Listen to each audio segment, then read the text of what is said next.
ከወደቅን አይቀር እግዚአብሔር ቤት እንውደቅ፣ ከተሰበርን አይቀር እግዚአብሔር ቤት እንሰበር።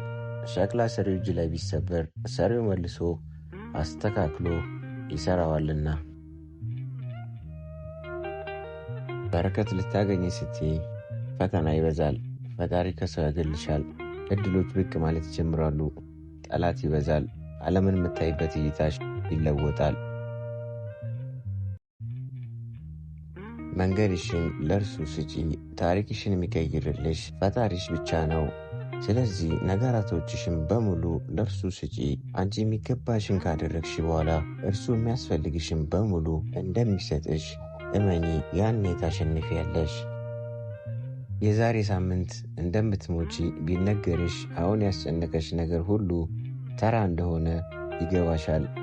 ከጎደለሽ ይልቅ የተደረገልሽ ይበልጣል። ስለዚህ ተመስገን በይ የኔ ቆንጆ እህት።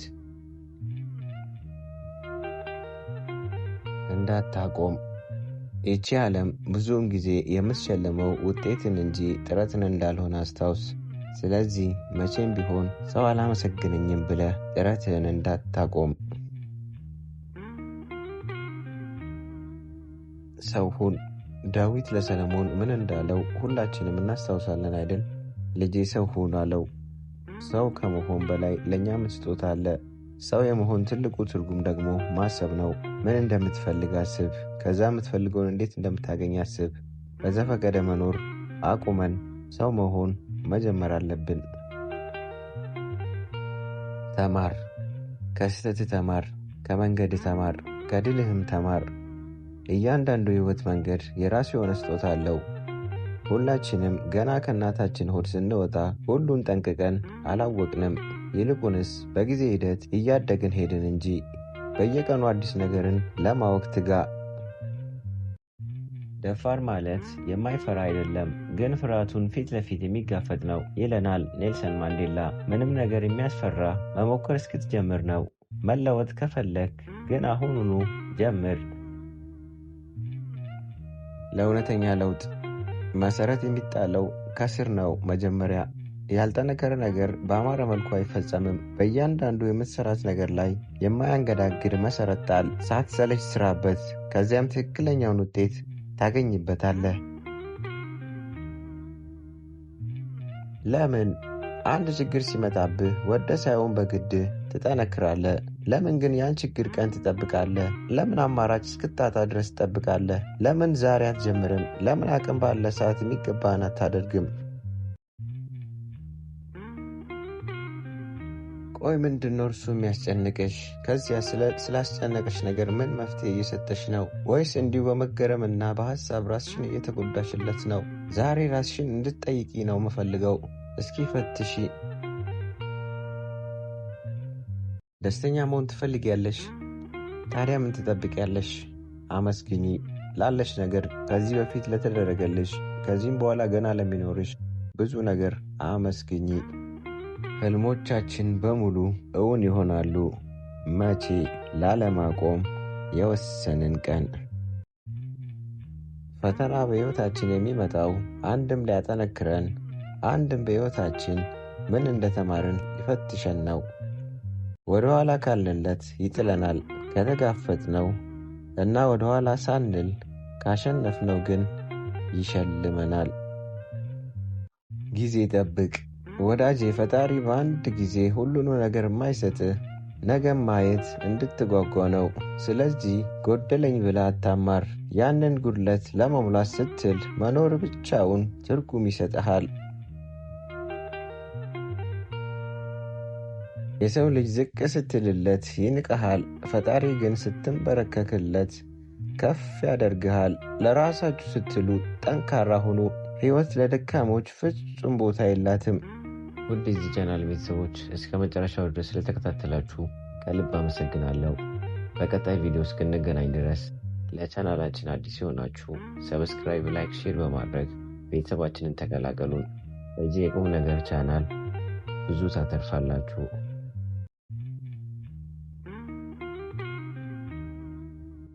ሰው ሁን። ዳዊት ለሰለሞን ምን እንዳለው ሁላችንም እናስታውሳለን አይደል? ልጄ ሰው ሁን አለው። ሰው ከመሆን በላይ ለእኛ ምን ስጦታ አለ? ሰው የመሆን ትልቁ ትርጉም ደግሞ ማሰብ ነው። ምን እንደምትፈልግ አስብ። ከዛ የምትፈልገውን እንዴት እንደምታገኝ አስብ። በዘፈቀደ መኖር አቁመን ሰው መሆን መጀመር አለብን።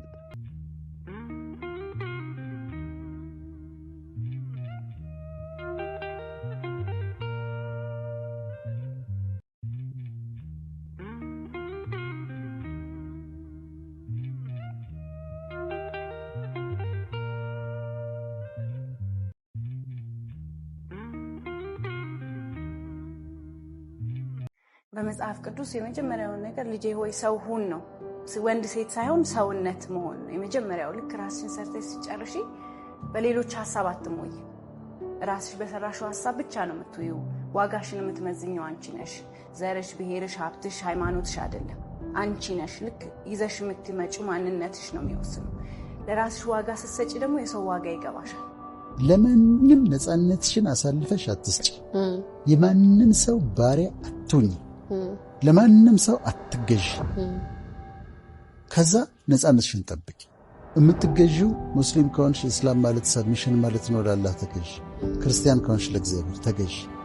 አታስነ ከእግዚአብሔር የተሰጠ ለሰው ልጆች የተሰጠ ትልቅ ስጦታ ነፃነት ነው፣ ሊበርቲ ነው። እሷን ጠብቂያት። ከዛ ህይወትሽ ይጣፍጣል። ከላይ ከተጻፈ ለአንቺ የተጋገረ እንጀራ ይሻግታል እንጂ ማንም አይበላም። የሚገርምሽ ነገር ማለት ነው እግዚአብሔር ለአንቺ እንዲያረግ ካዘዘው የታዘዘው ሰውዬ ራሱ ላንቺ እንደሚያረጋ ያቅም ሳያቅ ነው የሚያረጋልሽ። የሚጠላ ሰውዬ አድኖ ከሄደ ከታዘዘ ሳይወድ በግዱ አሳክቶ ሄደ።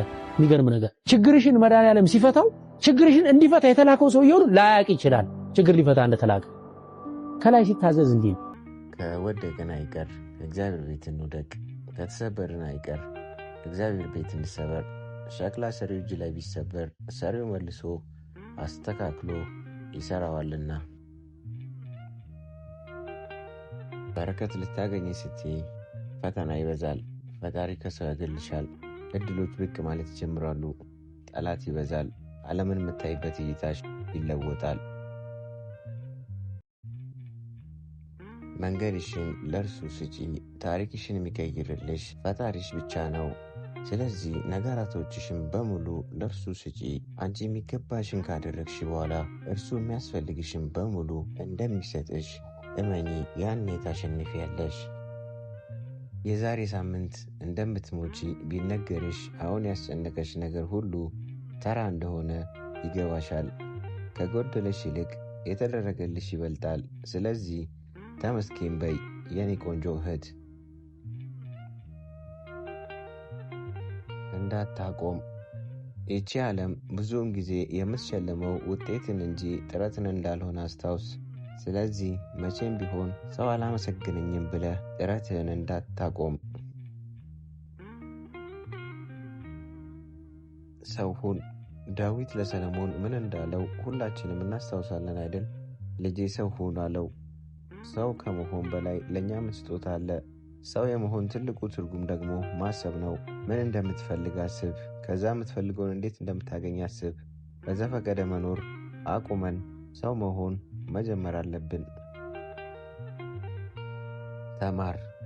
ከስህተት ተማር። ከመንገድ ተማር። ከድልህም ተማር። እያንዳንዱ የህይወት መንገድ የራሱ የሆነ ስጦታ አለው። ሁላችንም ገና ከእናታችን ሆድ ስንወጣ ሁሉን ጠንቅቀን አላወቅንም። ይልቁንስ በጊዜ ሂደት እያደግን ሄድን እንጂ። በየቀኑ አዲስ ነገርን ለማወቅ ትጋ።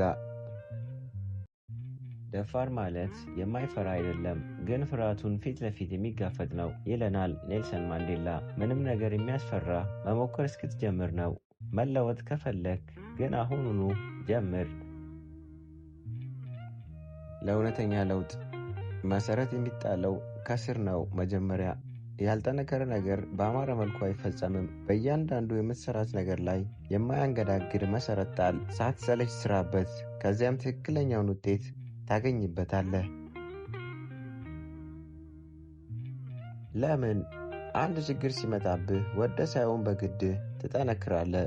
ለምን ግን ያን ችግር ቀን ትጠብቃለህ? ለምን አማራጭ እስክታጣ ድረስ ትጠብቃለህ? ለምን ዛሬ አትጀምርም? ለምን አቅም ባለ ሰዓት የሚገባህን አታደርግም? ቆይ ምንድነው እርሱ የሚያስጨንቅሽ? ከዚያ ስላስጨነቀሽ ነገር ምን መፍትሄ እየሰጠሽ ነው? ወይስ እንዲሁ በመገረምና በሐሳብ ራስሽን እየተጎዳሽለት ነው? ዛሬ ራስሽን እንድትጠይቂ ነው የምፈልገው። እስኪ ፈትሺ። ደስተኛ መሆን ትፈልጊያለሽ? ታዲያ ምን ትጠብቂያለሽ? አመስግኚ ላለሽ ነገር፣ ከዚህ በፊት ለተደረገልሽ፣ ከዚህም በኋላ ገና ለሚኖርሽ ብዙ ነገር አመስግኚ። ህልሞቻችን በሙሉ እውን ይሆናሉ። መቼ? ላለማቆም የወሰንን ቀን።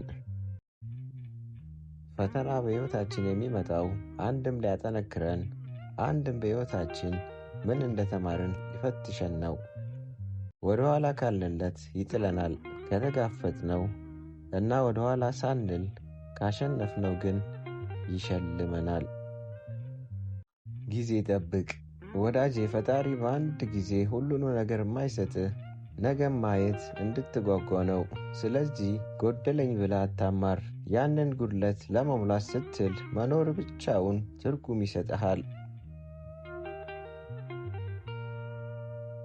የሰው ልጅ ዝቅ ስትልለት ይንቅሃል። ፈጣሪ ግን ስትንበረከክለት ከፍ ያደርግሃል። ለራሳችሁ ስትሉ ጠንካራ ሁኑ። ሕይወት ለደካሞች ፍጹም ቦታ የላትም። ውድ የዚህ ቻናል ቤተሰቦች እስከ መጨረሻው ድረስ ስለተከታተላችሁ ከልብ አመሰግናለሁ። በቀጣይ ቪዲዮ እስክንገናኝ ድረስ ለቻናላችን አዲስ የሆናችሁ ሰብስክራይብ፣ ላይክ፣ ሼር በማድረግ ቤተሰባችንን ተቀላቀሉን። በዚህ የቁም ነገር ቻናል ብዙ ታተርፋላችሁ።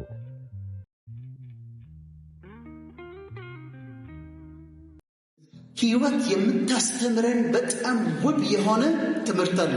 ከትምህርት ቤት የማናገኘው፣ ከመጽሐፍት የማናገኘው ራሷ ሕይወት የምታስተምረን ትምህርት አለ። ሁሉም ሰው ይህንን ትምህርት ይማራል እና ታዲያ እኔ ሰዎችን እጠይቃለሁ፣ እንዲህ ብዬ እጠይቃለሁ፣ ሕይወት ምን አስተማረች? እንደው ሕይወት ካስተማረችህ ነገር አንድ ነገር ንገረኝ ብዬ እጠይቃለሁ። እንዳዳምጣለሁ። ምን አስተማረች? አንዷን ብቻ ንገረኝ እላለሁ።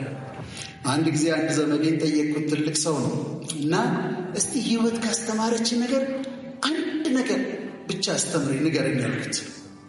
እንደዚህ ያለ ባለፈው ዘመኔ ስመለከት ችግር ውስጥ የገባሁባቸው ነገሮች፣ ያጠፋኋቸው ነገሮችን ዞር ብዬ ስመለከት ችግር ውስጥ የገባሁት በማያገባኝ እየገባሁ ነው።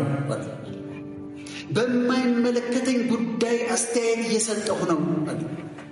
ስለዚህ አንድ ነገር አስተምረኝ፣ አንድ ነገር ሕይወት ያስተማረችህን ነገር ንገረኝ ካልከኝ የሚያገባህን ነገር ከማያገባህ ነገር ላይ፣ የሚመለከትህን ነገር ከማይመለከትህ ነገር ላይ፣ በሚያገባህ ውስጥ ግባ፣ በማያገባህ ውስጥ አትግባ። በሚመለከትህ ጉዳይ ላይ አስተያየት ስጥ፣ በማይመለከትህ ጉዳይ ላይ አስተያየት አትስጥ። ተቀበልኩት፣ ኖርኩበት። አሁን አንድ ቃለ መጠይቅ ሲመጣ በዚህ ጉዳይ ላይ ልናገር ይገባል ወይ እላለሁ። ነገሩን ባውቀው እውቀት ቢኖረኝም ግን በዚህ ጉዳይ ላይ ልናገር ይገባል ብዬ እጠይቃለሁ። ትክክል ነው በዚህ ጉዳይ ላይ ብናገር፣ በዚህ ውስጥ ነገር ውስጥ መግባት አለብኝ መግባት ያለብኝ ብዬ እጠይቃለሁ። ቅዱሱ መጽሐፍም ምን ይላል? አልፎ በሌላው ጥል የሚደባለቅ ውሻን በጅራቱ እንደሚይዝ ነው ይላል። በሰው ነገር የሚገባ፣ በሰው ነገር በማያገባው የሚገባ ውሻን በጅራቱ እንደመያዝ ነው ይላል። ሌላ ቦታ ላይ ደግሞ በጣም ይገርማቸው ተሰሎንቄ መጽሐፍ ላይ ማይንድ ዩር ኦን ቢዝነስ ይላል መጽሐፍ ቅዱስ። ማይንድ ዩር ኦን ቢዝነስ፣ የራሳችሁን ጉዳይ እንድትጠነቀቁ ይላል። እና ይሄንን ተማርኩኝ ከሱ። ላይፍ ሌሰንስ፣ የህይወት ትምህርቶች ድንቅ ናቸው። እኔ አሁን የህይወት ካስተማረችኝ አንድ ነገር ላካፍላችሁ። ከህይወት ከተማርኩት በበደል ላይ በጣም ብቸኛ ከሆኑ ሰዎች አንዱ ነኝ። ደግሞዋለሁ። በምድር ላይ በጣም ብቸኛ ከሆኑ ሰዎች አንዱ እኔ ነኝ። ምን ማለት እንደሆነ አስረዳቸዋለሁ። ግን ብቸኝነት ስጦታ ነው ብዬ የማምን ሰው ነው። the gift of loneliness ብዬ አምናለሁ። አማርኛችን በአማርኛ ብቸኝነት የሚለው በእንግሊዝኛ 3 እኩያዎች አሉት፣ የተለያየ ሀሳብ ያላቸው። loneliness አንድ ነው፣ solitude 2 ነው፣ aloneness 3 ነው።